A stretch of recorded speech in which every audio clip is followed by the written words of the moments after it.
Pernahkah kita mendengar satu bacaan sholawat yang sangat pendek, sangat ringan, tetapi diyakini oleh banyak ulama dan para pecinta sholawat sebagai amalan yang membawa keberkahan luar biasa? Sholawat itu adalah sholawat Jibril, bacaan singkat namun syarat keutamaan, yang oleh sebagian kalangan disebut sebagai salah satu amalan pembuka jalan pertolongan Allah. Di video kali ini, kita akan membahas kisah keajaiban seorang buruh panggul yang mengamalkan membaca sholawat Jibril. Sebelum pembahasan dimulai, dukung terus channel yang sederhana ini agar semakin berkembang. Simak videonya sampai selesai. Bismillah, mari kita bahas. Assalamualaikum warahmatullahi wabarakatuh. Alhamdulillahirabbil alamin. Segala puji hanya milik Allah yang telah memberi kita kesempatan untuk mengenal amalan-amalan mulia. Sholawat serta salam semoga senantiasa tercurah kepada junjungan kita, baginda Nabi besar Muhammad Sallallahu Alaihi Wasallam, kepada keluarga beliau, sahabat-sahabatnya, dan seluruh umat yang terus menjaga sunnah beliau hingga akhir zaman. Sholawat Jibril adalah salah satu amalan yang dikenal karena kesederhanaannya. Lafaznya pendek, mudah dihafal, dan bisa dibaca oleh siapa saja, kapan saja, serta dalam kondisi apapun. Walaupun pendek, amalan ini oleh banyak orang sering dianggap sebagai pembuka pintu kemudahan, penenang hati, dan penyemangat jiwa.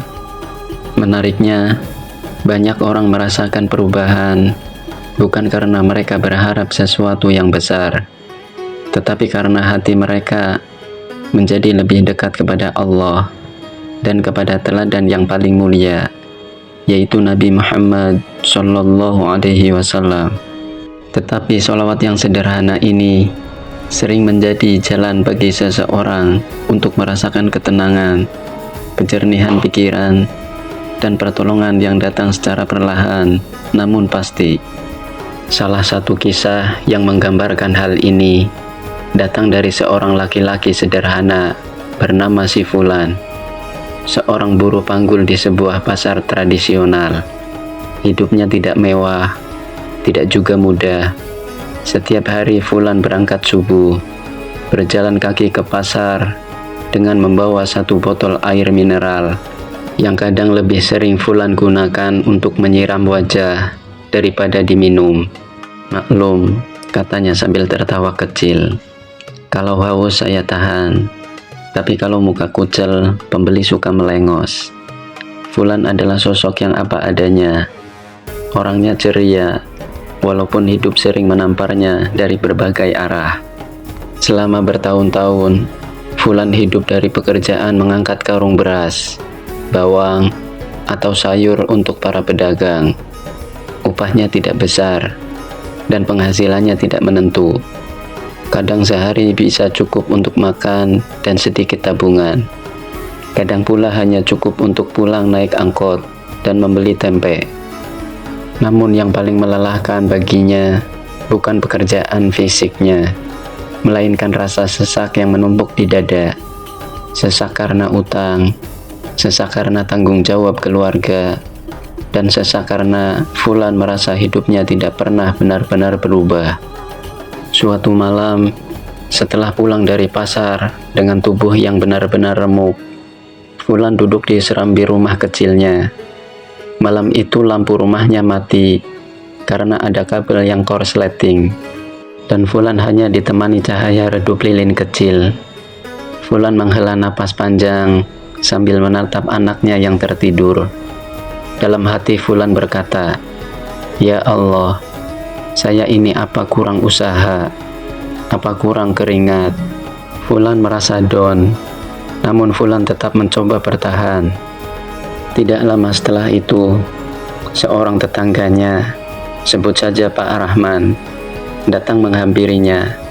Pak Rahman melihat Fulan sering murung, dan Pak Rahman tahu bahwa hidup si Fulan sedang berat. Ful, katanya, coba kamu banyak baca sholawat. Sholawat Abbas saja boleh. Tapi kalau mau yang simple banget, baca saja sholawat Jibril. Pendek, tapi insya Allah membawa keberkahan. Pak Rahman kemudian mengajarkan lafaznya dengan kalimat Sallallahu ala Muhammad. Fulan mengangguk pelan. Fulan bukan orang yang banyak tahu tentang amalan ini itu. Tapi Fulan selalu mencoba menerima nasihat baik. Malam itu sebelum tidur, Fulan mencoba mengamalkan sholawat Jibril beberapa kali. Awalnya terasa aneh, karena Fulan tidak tahu apa yang harus dirasakan. Namun karena lafaznya pendek, Fulan merasa mudah untuk melafalkannya. Lama-lama keterusan, kayak ketagihan. Katanya sambil tertawa mengingat masa itu. Daripada ketagihan kopi susu yang mahal, mending ketagihan sholawat. Sejak hari itu, Fulan mulai membacanya setiap pagi dalam perjalanan ke pasar. Sambil berjalan kaki melewati gang sempit. Sambil melihat matahari mulai naik di balik bangunan-bangunan tua. Fulan membacanya ketika mengangkat barang, ketika beristirahat, bahkan ketika mengisi waktu menunggu pedagang panggil. Amalan itu Fulan jadikan teman dalam diam. Pokoknya kalau saya lagi manyun, langsung baca sholawat, katanya. Kadang saya baca sambil ngelus pinggang yang pegal. Siapa tahu sekalian diobatin, ujarnya sambil tertawa kecil. Hari demi hari berlalu, dan perlahan-lahan, tanpa Fulan sadari, perubahan mulai terasa. Bukan perubahan dalam bentuk rezeki besar yang datang tiba-tiba. Bukan juga perubahan drastis yang membuat hidupnya melonjak. Tetapi perubahan pertama yang Fulan rasakan adalah ketenangan. Hatinya terasa lebih ringan. Fulan merasa lebih ikhlas menjalani pekerjaannya. Merasa lebih ikhlas menjalani pekerjaannya, Fulan tidak cepat marah, tidak mudah tersinggung, dan lebih sabar menghadapi pembeli atau pedagang yang cerewet. Kalau sebelumnya saya angkat karung sambil ngedumel, sekarang saya angkat sambil tersenyum, walaupun senyumnya sering dipaksa, katanya sambil menggaruk kepala. Ketenangan itu membuatnya berpikir lebih jernih. Dengan hati yang lebih stabil, Fulan mulai menangkap peluang yang sebelumnya tidak pernah Fulan lihat. Suatu hari, salah satu pedagang sayur yang sudah lama mengenalnya berkata, "Ful, kamu kalau pagi-pagi mau bantu saya sortir sayur, nanti saya tambah upah harianmu." Tawaran itu sederhana, tetapi sangat berarti. Fulan menerimanya dengan senang hati. Fulan mulai bekerja lebih pagi, dan dari tambahan pekerjaan itu, penghasilannya mulai meningkat sedikit demi sedikit. Beberapa minggu kemudian, seorang pedagang beras yang sering memakai jasanya mengeluh bahwa anaknya tidak ada yang membantu mengantar pesanan beras ke rumah pelanggan. Fulan menawarkan diri, "Kalau Bapak percaya, saya siap bantu." Pedagang itu setuju. Dari situ, Fulan mulai mendapat tugas tambahan mengantar pesanan ke rumah-rumah di sekitar kota. Fulan cerita, "Alhamdulillah, lumayan dapat tambahan lagi." Pertolongan Allah yang datang melalui cara-cara sederhana itu membuat Fulan semakin rajin membaca sholawat Jibril. Fulan tidak menghitungnya, tidak pula menetapkan target. Fulan hanya membacanya dengan spontan, kapanpun hatinya tergerak. "Kalau saya lagi capek banget, saya baca lebih banyak," katanya. Kadang sambil jalan, kadang sambil duduk, kadang sambil pura-pura batuk, biar orang enggak dengar saya komat kamit. Fulan tertawa mengingat kejadian itu. Perubahan besar mulai terlihat beberapa bulan kemudian. Fulan berhasil melunasi sebagian utangnya. Anak-anaknya bisa sekolah lebih tenang, karena kebutuhan mereka perlahan terpenuhi. Bahkan istrinya mengatakan bahwa wajah Fulan tampak lebih cerah dan tidak murung seperti dulu. Mungkin bukan wajah cerah ya, kata Fulan sambil bercanda. Lebih tepatnya, muka saya udah nggak kayak tempe penyet. Yang membuat Fulan semakin yakin bahwa sholawat membawa keberkahan adalah kejadian suatu pagi. Fulan tengah mengantar karung beras ke sebuah rumah besar. Pemilik rumah, seorang pria berusia sekitar 50 tahun, memperhatikan kerja Fulan yang cekatan dan sopan. "Kamu tinggal di mana?" tanya pria itu. Setelah mengobrol, pria tersebut menawarkan pekerjaan tetap di gudang beras kecil miliknya. "Saya butuh orang jujur yang mau kerja keras. Kamu mau?" Fulan hampir tidak percaya. Fulan mengangguk berkali-kali, hampir seperti kipas angin yang sedang berputar. Sejak hari itu, hidupnya menjadi lebih stabil. Fulan memiliki penghasilan bulanan, waktu istirahat yang jelas, dan pekerjaan yang lebih ringan dibandingkan bekerja serabutan di pasar. Fulan sangat bersyukur. "Saya bukan tiba-tiba kaya," katanya, "tapi hidup saya jadi lebih tenang, lebih terarah. Dulu saya cemas tiap malam, sekarang lebih banyak senyumnya." Ketika ditanya apa rahasianya selain kerja keras, Fulan menjawab pelan, "Saya cuma baca sholawat. Itu saja. Saya nggak tahu kenapa, tapi Allah seperti memudahkan langkah saya." Fulan tidak pernah berkata bahwa sholawat Jibril adalah kunci sukses. Baginya sholawat hanyalah sarana yang Allah gunakan untuk melampangkan dadanya. Namun Fulan tidak menampik bahwa sejak hatinya tenang, semua langkahnya terasa lebih mudah. Kisah Fulan adalah gambaran nyata bahwa amalan sederhana seperti sholawat Jibril bisa memberi pengaruh besar dalam kehidupan seseorang, terutama pada ketenangan hati. Bukan karena lafaz itu sendiri memiliki kekuatan magis, tetapi karena sholawat adalah bentuk cinta seorang hamba kepada Nabi Muhammad Shallallahu Alaihi Wasallam dan bentuk pengakuan bahwa manusia membutuhkan bimbingan Allah dalam setiap langkah hidupnya.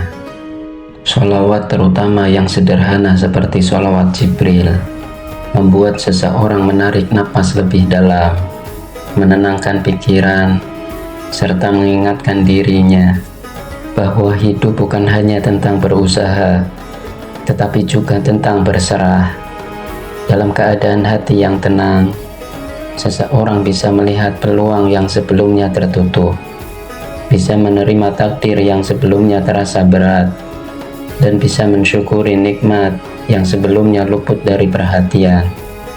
Sholawat Jibril tidak panjang, bahkan anak kecil pun bisa menghafalnya dalam hitungan detik. Namun justru karena kesederhanaannya, sholawat ini bisa menjadi teman bagi siapa saja, baik tukang ojek, ibu rumah tangga, mahasiswa, pekerja kantoran, buruh pasar, ataupun pedagang kecil. Sholawat Jibril bisa dibaca sambil berjalan, sambil menunggu, sambil bekerja, bahkan sambil menahan kantuk di malam hari. Pada akhirnya, inti dari amalan ini bukanlah angka bacaan, bukan jumlah, bukan pula target tertentu. Intinya adalah membangun hubungan antara hati seorang hamba dengan Allah dan Rasul-Nya. Dan hubungan itu, ketika dijaga dengan tulus dan konsisten, akan membawa ketenangan yang tidak bisa diberikan oleh dunia. Di penutup pembahasan ini, ada satu pesan lembut untuk siapa saja yang mungkin sedang menjalani hidup yang berat. Jangan remehkan amalan kecil. Kadang hal yang kecil, yang tampak sepele, justru menjadi sebab turunnya rahmat besar. Jika hatimu sedang gelisah, jika langkahmu terasa berat, Jika hidupmu berjalan tersendat seperti motor tua yang mogok di tengah jalan, cobalah berhenti sejenak dan lafalkan sholawat dengan lembut. Tidak perlu banyak, cukup sepenuh hati. Karena siapa tahu, dari satu kalimat sederhana sholawat Jibril, Allah membuka jalan baru yang selama ini tidak pernah terpikirkan. Dan meskipun jalan itu belum membawa pada apa yang engkau harapkan, mungkin sholawat Jibril membawa pada sesuatu yang lebih penting, yaitu ketenangan dan kedekatan dengannya. Semoga hidup kita selalu dinaungi cahaya sholawat, dijaga oleh rahmat Allah, dan dipenuhi keberkahan dalam setiap langkah. Amin ya Rabbal Alamin. Terima kasih kepada sahabat-sahabat semua yang sudah menonton hingga akhir. Semoga pembahasan ini bermanfaat, menambah wawasan, dan mendekatkan kita kepada Allah dan Rasul-Nya. Sampai jumpa pada kisah selanjutnya. Subhanakallahumma wa bihamdika, asyhadu an la ilaha illa anta, astaghfiruka wa atubu ilaik. Wassalamualaikum warahmatullahi wabarakatuh.